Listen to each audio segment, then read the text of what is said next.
வணக்கம். கஞ்சா தலைநகராக தமிழகம் மாறுகிறது. அண்ணாமலை அவர்கள் அவரது அறிக்கை. தமிழகத்தில் கஞ்சா புழக்கத்தால் தினம் தினம் குற்ற செயல்கள் கட்டுப்பாடின்றி அதிகரித்து வருகின்றன.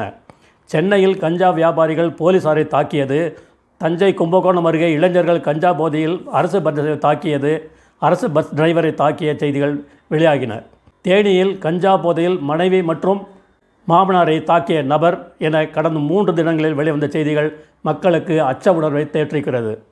தமிழகம் கஞ்சா தலைநகராக மாறியிருக்கிறது.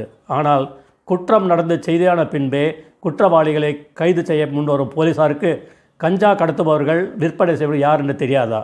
எடுக்காமல் அரசு இருப்பது மேலும் பல கேள்விகளை எழுப்புகிறது என்று அண்ணாமலை அவர்கள் கூறியிருக்கிறார். இத்தனையும் உண்மைதான். ஏன்னா எங்களுக்கெல்லாம், சாதாரண மக்களாகி எங்களுக்கு எல்லாமே புரிகிறது, தமிழ்நாடு கஞ்சா தலைநகராக மாறி வருகிறது என்றது. பாரத் மாதா கி ஜெய். ஜெய் ஹிந்த்.